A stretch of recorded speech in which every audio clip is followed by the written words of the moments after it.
Connor McDavid should be suspended. It's time to get the squad together. You are talking puck with the NHL Squad Show, sponsored by Game Time.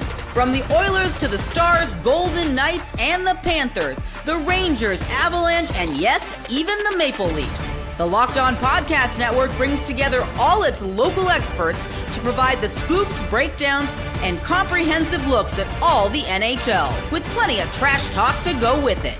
Don't miss the hard hits and glove-dropping hot takes on the Locked On NHL Squad Show. It's time to drop the puck. Welcome to the NHL Squad. Sit back, grab your favorite beverage, and join us as we get you ready for another wild week across the National Hockey League. We are part of the Locked On Podcast Network, your team every day. Today's episode is brought to you by Game Time. Download the Game Time app, create an account, and use code LOCKEDONNHL for $20 off your first purchase. I'm Gil Martin of Locked On Islanders. I am joined today by Jay Forster of Locked On Blue Jackets, Josh Sperber of Locked On Lightning, and the Mondo Man, Armando Velez of Locked On Florida Panthers. And gentlemen, the big story right now, will the NHL actually suspend its biggest star, Connor McDavid? Jay, let's start with you. Does he deserve a suspension, A? And B, will they actually suspend him? I think he absolutely deserves a suspension.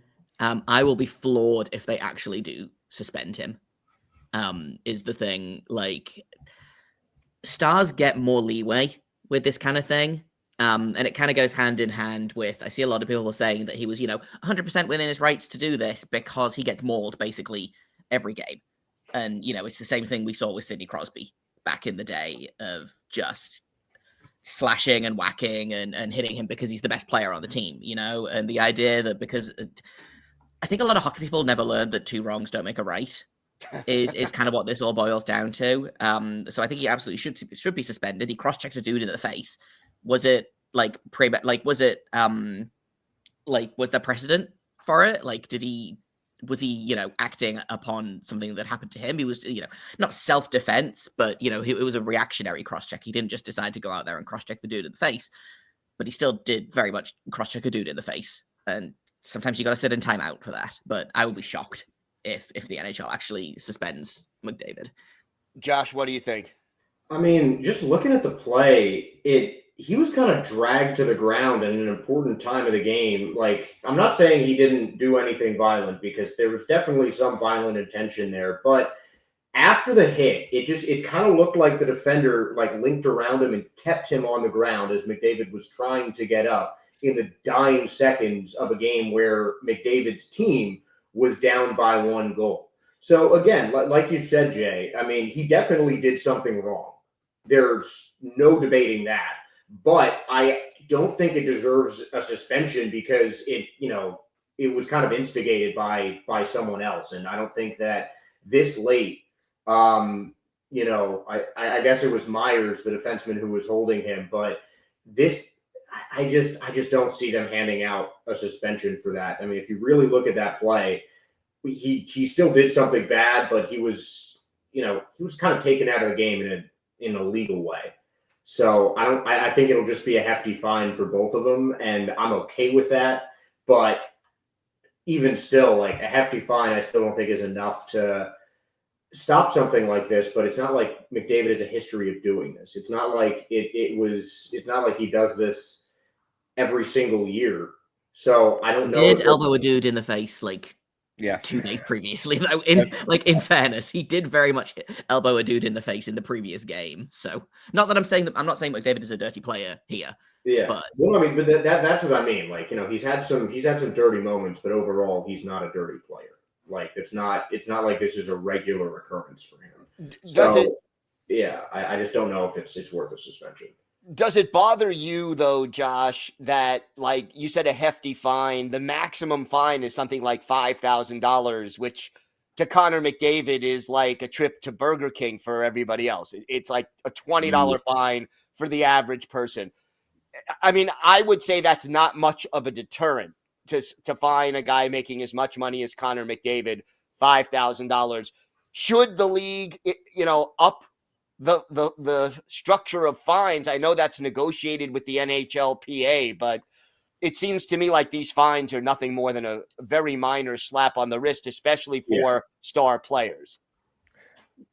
Yeah, and it's crazy because we even see something like that happen with like someone like Nazem Kadri in the playoffs when he was with the Maple Leafs just a few years ago, and even with this is something that Jeff Merrick also talks about, how the general managers want the suspensions and the criteria for suspensions to go down, and so that's why we have this system that we have now for the NHL. But let's not forget, in the postseason, when these two teams met, there was that cross check to the face that Carson Soucy had of McDavid when he was falling over. So you're thinking, if the roles were flipped, you want the same thing for this. So after not getting anything for the elbow a few days ago against Minnesota Wild, you want, maybe this could be something of a makeup from the NHL. Now, here's the other thing. Like, I'm torn. So, on the one hand, if you're going to enforce the rules should be the same, in my mind, for, Connor McDavid and, some fourth line guy on the other team who is making the league minimum, because you need a standard and you want to uphold that standard. But at the same time, the NHL is a business. They're in the business of entertainment. People pay money, especially if the Oilers are on the road. They're only making one trip to Tampa Bay or to Columbus or to Florida each year. And people buy those tickets as soon as the schedule comes out because they want to take their kids to see Connor McDavid, and they want to see Connor McDavid. So if you suspend Joe Blow, only, a few people care. You suspend Connor McDavid, people don't get to see the guy they want to go see. I understand that, but this could just be me not watching as much hockey as you guys do, but the last hit that I remember, should they suspend him, should they not suspend him, was, Armando, you'll remember this, that Nikita Kucherov hit on Tkachuk that happened, last month? Mm-hmm. Could be the same kind of reasoning that you mentioned, that Kuch was not suspended that next game. That, I thought, honestly, was a much dirtier hit than what McDavid did, because Kuch was just settling some old scores. We can go all the way back to, 02 or 22, where what Kuch was making up for, a lot of people say. There's a lot of history there. Not as much, I think, maybe more recent, but not as much history, I think, with McDavid and the Canucks. And it did not seem at all that Kucherov was going to get suspended for that hit. And if he didn't get taken a game for that, I don't think McDavid should get suspended for this. Again, yes, he hit the guy, but I think Tyler Myers, if any of the two guys, should get hit with a heftier punishment, because after the hit, Myers retaliated by dragging him down during, an important time of the game, not letting him get up, just basically impeding his play. And then what else is McDavid going to do but try and push him off you? I also think, sorry to interrupt you, but I also think that because there was 2 seconds left on the clock before when it happened, you're not feeling the consequence with a game misconduct there. The game's up for the most part over. So I think the timing of it has a lot to do with why he could eventually be suspended. That's I think true. Also, sorry, go ahead, Josh. No. I'm just it happened that late in the game. Kucherov's hit happened in the first period, I think. So that that's a full game anyway, even if Kuch already scored before the hit.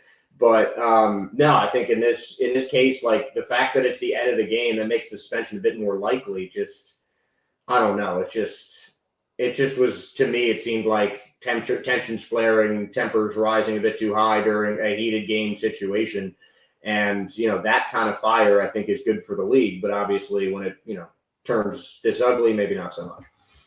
I think something that has bothered me for a long time about this, and, you talk about the Kucherov hit on Tkachuk. Tkachuk returned to the game, right? Yeah.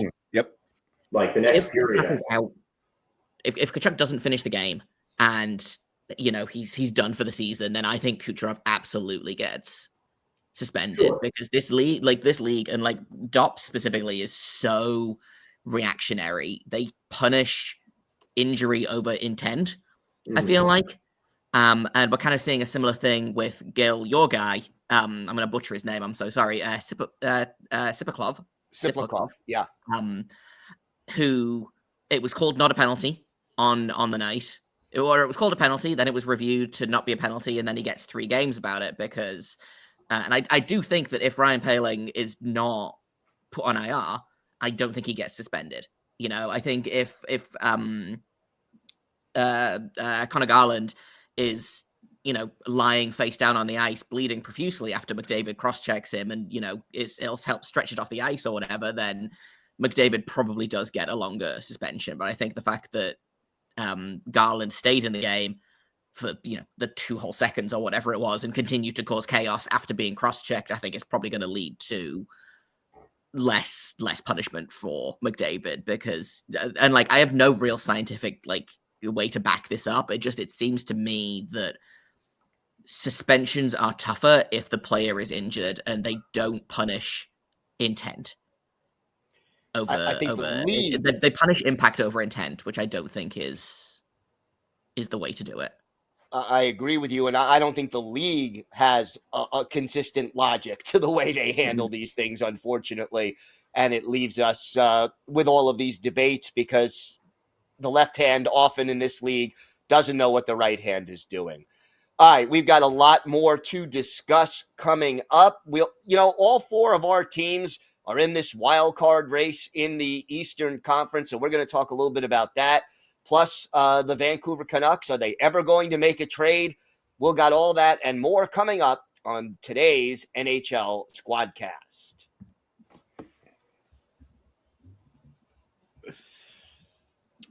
Today's episode is brought to you by Select Quote. In sports, having a winning strategy is everything. It's how the best teams make it to the Super Bowl, the World Series, and the Stanley Cup. The same goes for life. Having a strategy like life insurance from Select Quote can protect your financial legacy and keep your family's future secure. Select Quote makes it easy to find the perfect life insurance policy. As one of America's leading insurance brokers with nearly 40 years of experience, they've helped over 2 million customers find $700 billion in coverage since 1985. What sets Select Quote apart is their personal touch. Unlike other brokers that offer one-size-fits-all policies, their licensed agents tailor coverage to fit your unique needs. If you're in good health, you might even qualify for same-day coverage of up to $5 million with no medical exam required, and it's more affordable than you think. You can get up to $1 million in coverage for as little as $20 a month. Get the right life insurance for you for less at selectquote.com/LockedOnNHL. Go to selectquote.com/LockedOnNHL today to get started. Select Quote, they shop, you save.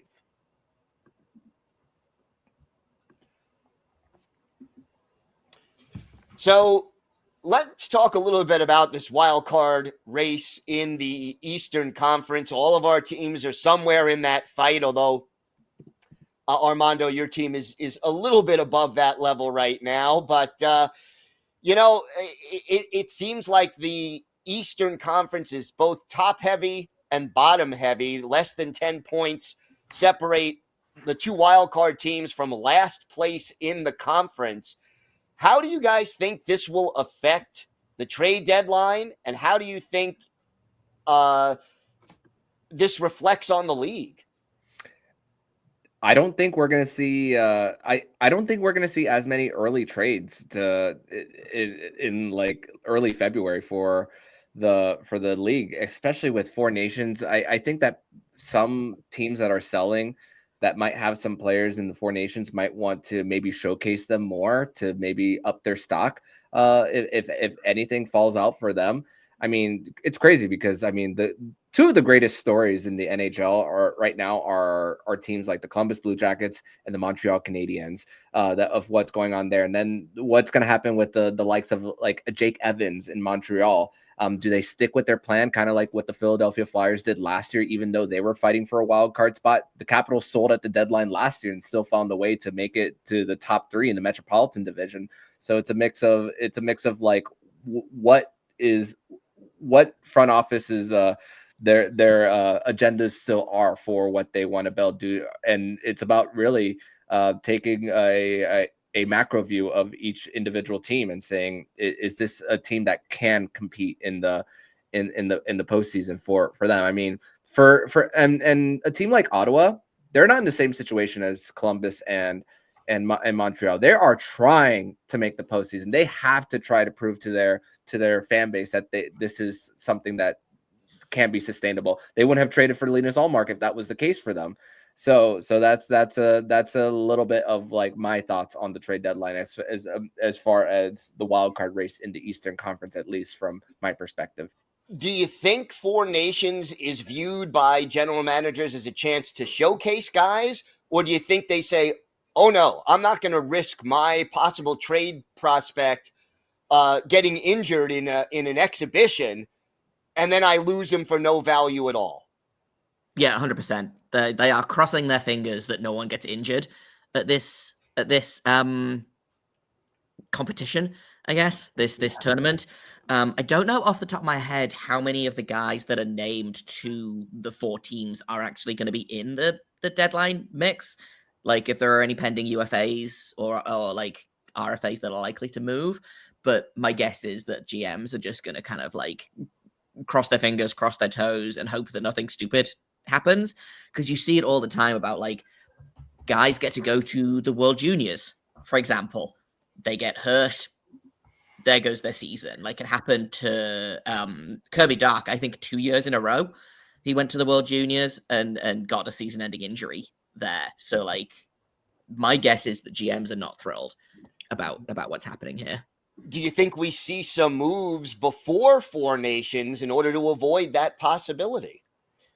Honestly, I'm surprised there's been as many moves as there have been already. Like the Rangers selling House was, less surprising given their position in the standings, but still, like those are just big names that I'm surprised got moved so early. So I think that Four Nations, I honestly do look at as a tryout, because you look at what happens during the World Cup in European soccer, the biggest players. I mean, as a Real Madrid fan, I remember the bag James got after balling out in Colombia in 2014. I mean, you look at the World Baseball Classic a couple years ago in baseball, same kind of thing. A bunch of guys got minor league deals, contract extensions, major league deals, what have you, coming out of that. And this is just NHL's kind of shortened way to do it. Obviously, I hope no one gets hurt. But again, these are also some of the best players in the league. Like it's not like every one of these guys are just up for trades. So, but you look at the guys on Finland, maybe from the Sharks, as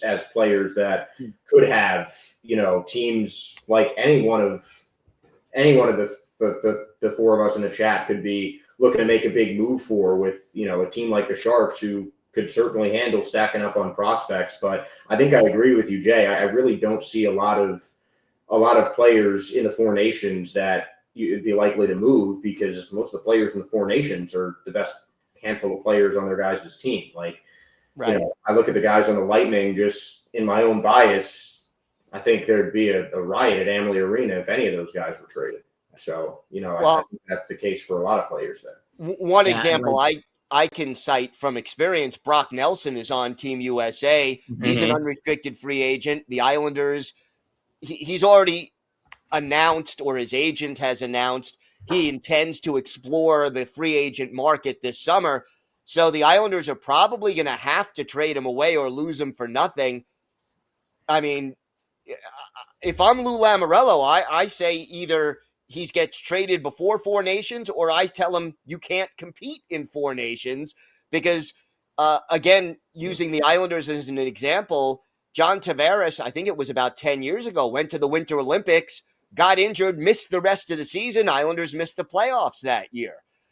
If something like that happened, now I'm assuming Four Nations is not going to be the most physical tournament that we've seen, but even just changing direction on your skates can cause an injury. So, do you want to risk that? Not if I'm a team that's fighting for the playoffs. And like, to go back to that a little bit, like the Blue Jackets are in a really different situation, I think, to, for example, the Islanders, to Ottawa. No one expected this. Mm-hmm. They are playing with the most house money of any team in the league, I think. So it is very much a case of like at the beginning of the season, I kind of looked at the guys and had penciled in. I was like, right, okay, well, Provorov's gone. Sean Corrali is gone. Like, there's a world where they trade Boone Jenner at the deadline for, a haul, because he's exactly the kind of player that teams would love to pick up for a playoff run. So I penciled all of these guys in as like being on the move. And now they're in a playoff spot, or I think they're a point out of the playoff spot as of the time of recording this. The Bruins just won and knocked the Blue Jackets out of the second wildcard spot. But like, this team wasn't supposed to be good this year. Do they buy at the deadline? Do they send picks and prospects away for a team that was never supposed to make the playoffs? Or do they hold firm with their plan? Do they sell at the deadline? Or do they risk getting nothing for, especially a guy like Ivan Provorov, who, for my money, is, I think, the biggest ticket agent for teams to pick up at the deadline. Yeah, it's going to be interesting to see how this all plays out. And, it's going to keep a lot of people engaged for the next couple of months until the trade deadline. We've got more to get to here on this NHL Squadcast. The Vancouver Canucks, there have been so many trade rumors. Are they ever going to pull the trigger, or will they self-destruct first? We'll talk about that and more coming up on this NHL Squadcast.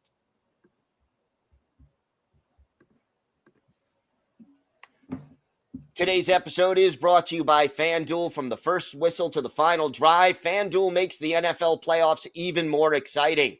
Right now, new customers can bet $5 and get $300 in bonus bets if you win your first bet. That's $300 to keep the action going. The FanDuel app is easy to navigate with a variety of bets that keeps every game exciting. Plus, when you win, you get paid instantly, no waiting around for your winnings.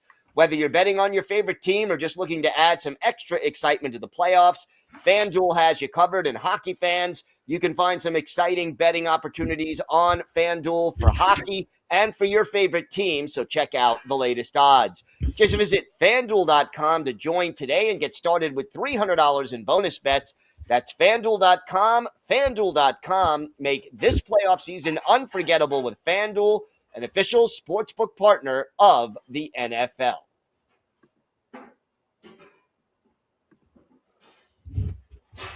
So the Vancouver Canucks, they can't get along. They can't win consistently. The talent is there. The results are not.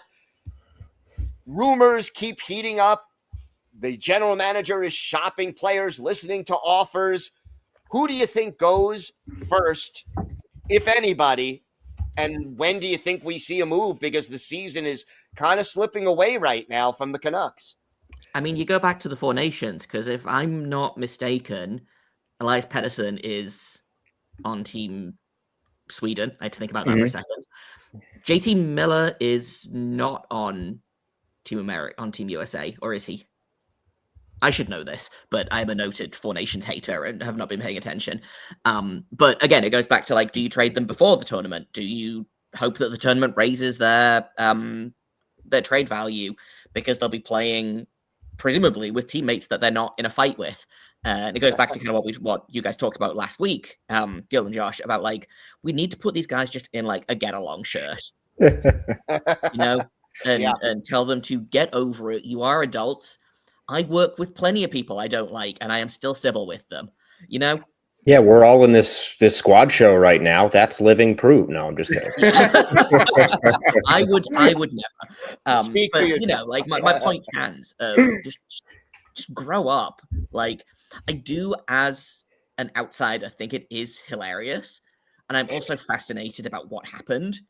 Like, this is one of those things that I guess we'll never know the truth of, in the same way that, like, I don't think we'll ever know what happened with Corey Perry in Chicago. We're never going to find out what's gone on with this rift, and it is going to be one of those things that, like, is going to haunt me a little bit, because I am dying to know what is going on in that room. I do think that Miller goes. I think Pettersson stays. I think it'd be crazy to do anything else. And I know that Pettersson has spoken out and said, I want to stay in Vancouver. And quite frankly, I think that Pettersson is the better player. Mm-hmm. The only problem with Pettersson being the better player there is he's also the better trade chip. I mean, he's 5 years younger than JT Miller. And I mean, I don't know the full contract details of either of them, but regardless, even if they have the same contract, which I'm assuming they don't. No, Pettersson is making a fair amount more. I don't have exact more, numbers. yeah. I'm pulling it up right now. His clauses don't kick in until next year. So if you're going to trade Pettersson, this is the time to do it before July 1. Yeah. Right. So Pettersson is making 11.6 million until 2032. Mm-hmm. JT Miller is making 8 million until 2030, but his no move clause has already kicked in. So you're gonna have to retain on both of these salaries. Oh yeah. I feel like this is just. I think this is why. I mean, just hearing you saying these salaries, Jay, makes it very clear why the Canucks have stood pat right now, because this is just a tangled spider web that I don't think anyone in that front office has any clue how to unweave. And because it's two talented players. JT Miller won a Stanley Cup and was part of another Stanley Cup team a couple years prior to that. I mean, these are two guys that have had a lot of success in this league. And, especially with Pettersson, I feel like that's the centerpiece of your franchise almost. I mean, offense, obviously it's Quinn Hughes on defense, but then it's Pettersson on offense. Like these are franchise cornerstones potentially that you're talking about. But that no move clause with Miller certainly makes things a bit more complicated, because I'm sure the Canucks had not started thinking about moving Elias Pettersson before a couple weeks ago. Yeah, I think of different situations that JT Miller has been in. I mean, when the Rangers were kind of reeling when he was there, I mean, that he was a trade piece that was used. And I mean, for Miller, like you guys said, he is the older of the guys, and he has control here. And every phone call that from what they're reporting is saying that Braden Schneider is not on the table for a trade for the Rangers. One of them that they would send the other way if it were the New York Rangers would be a guy like Filipino. But other teams that are in it are the Wild, Stars, and Hurricanes. With as someone whose team is in the Eastern Conference, and I would be scared to see JT Miller on the Carolina Hurricanes in a Rod Brindamore system. Yeah, as a guy who's tough-nosed already, and that goes all the way down to his players, especially if you have a healthy Andrei Svechnikov, Sebastian Aho there, and with all the season that Marty Necas is already having there for Carolina. That would be one scary trade for if JT Miller were to end up on the Carolina Hurricanes there. So that is at least my opinion on that one. And they're going to want to trade him to the Eastern Conference if they can help it. I mean, they don't want to have to compete against him. Right. You got to figure this, though. The Canucks are in win now mode. I mean, This is a team that, they're not building for 2-3 years down the road. So, what benefits them most right now? What are they looking to get back, do you think? I mean, you'd want for my money, you'd want a roster player back. Yeah. You'd want to do the traders 1-for-1. And somebody who can fill the role of JT Miller or come close to filling the role of JT Miller. Because the problem with trading JT Miller is that you no longer have JT Miller. Right. It's addition by subtraction almost. Yeah. And if you get I had this kind of not the same situation, obviously, but with the David Jiricek trade, a lot of people were like, well, we'll give you this B prospect and this C prospect and then a second and a third and a fourth. That's more than enough for, a blue chip defensive prospect. And no, that's just you add all of those pieces up and sure, they might add up to make the value of one player. But if they trade JT Miller for I don't know. So I can't think of a trade off the top of my head, but if you trade JT Miller for a bottom 6 player and an AHL prospect and a second round pick, that might add up to JT Miller value, but you're not going to get JT Miller value out of any of those pieces, And it's not going to help the Canucks win now. Exactly. And here's the thing. One of the Canucks' biggest issues is depth on the blue line, which Quinn Hughes is almost playing 30 minutes a game, along with their injuries in goal. You would want a defenseman back in the trade as well to at least help. Here's a fun, insane thought that won't happen. JT Miller for Erik Karlsson 1-for-1. Ooh, the money would be close. The money would be pretty close. Karlsson's deal is up, I think, this summer or next summer. So But I think that would be, it's not likely to happen. I think it's a really stupid trade idea, but I do think it would be, as someone who has to, pay attention to the Penguins, I think it'd be really funny.